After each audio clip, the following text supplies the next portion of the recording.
Assalamualaikum warahmatullahi wabarakatuh. Apa kabar anak-anak ibu semua?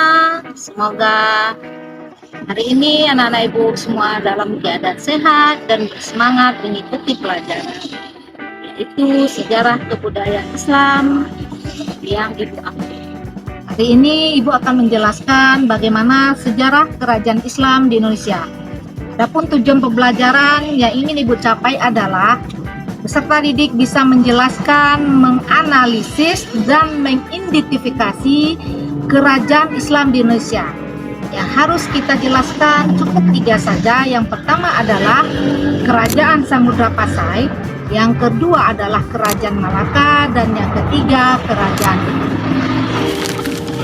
Nah, ibu semuanya, baik, kita akan membahas materi pertama, yaitu Kerajaan Samudra Pasai.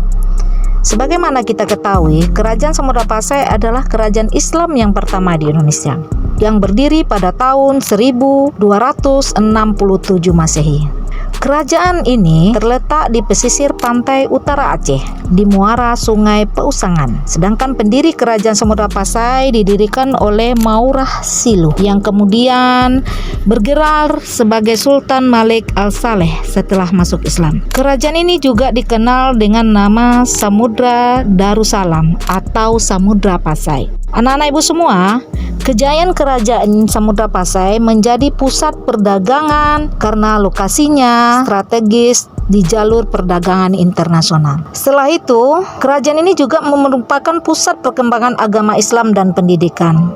Karena kerajaan ini mampu mengekspor lada, sutra, kapur barus, dan emas dalam jumlah yang sangat besar. Kerajaan ini menjalin hubungan dengan kerajaan-kerajaan Islam di India maupun di Arab. Setelah itu, peninggalan kerajaan dari Kerajaan Samudra Pasai itu dibuktikan oleh arkeologi tentang keberadaan Kerajaan Samudra Pasai melalui makam-makam Raja Pasai di Kampung Gedong, Aceh Utara. Setelah itu, kerajaan ini juga berkembang karya sastra yang baik seperti Hikayat Raja Pasai.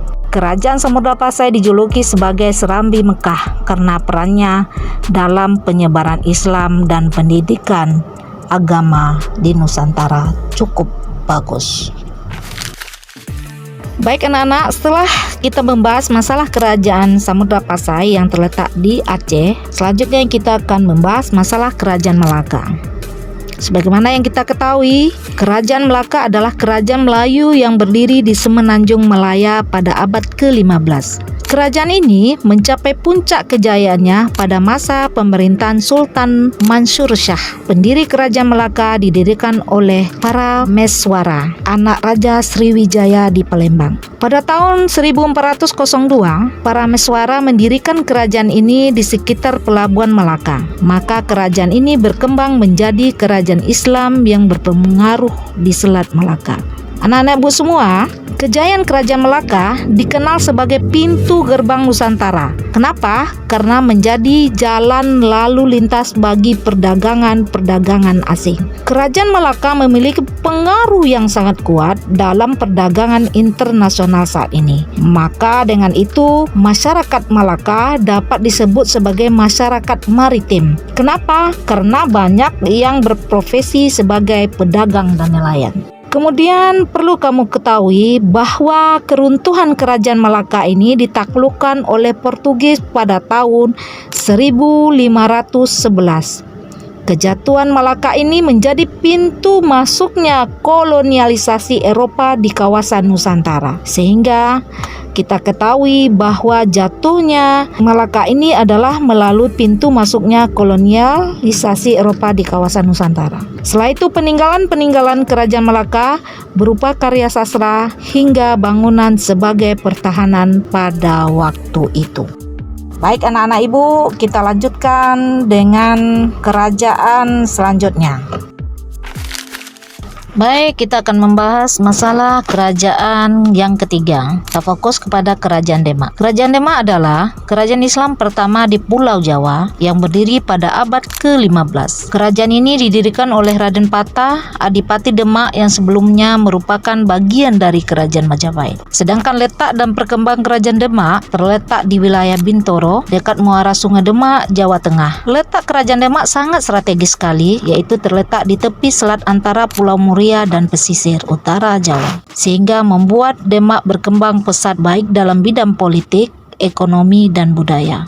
Kerajaan Demak menjadi salah satu pelopor dalam menyebarkan agama Islam di Pulau Jawa. Anak-anak Bu semua, masa kejayaan Kerajaan Demak mengalami masa kejayaan pada masa kepemimpinan Sultan Tregono. Pada masa ini, Demak berhasil merebut wilayah-wilayah di Pulau Jawa seperti Banten, Sunda, Kelapa, dan Cirebon. Keruntuhan Kerajaan Demak mengalami kemunduran setelah Sultan Tregono yang terbunuh dalam perang melawan Penarukan pada tahun 1546. Kerajaan Demak berakhir dengan didirikannya Kesultanan Panjang, sehingga Kerajaan Demak meninggalkan peninggalan Masjid Agung Demak yang didirikan oleh para wali songo. Baik anak-anak Ibu, itulah penjelasan dari 3 kerajaan yang telah Ibu jelaskan, yaitu tentang Kerajaan Samudra Pasai, Kerajaan Malaka, dan Kerajaan Demak.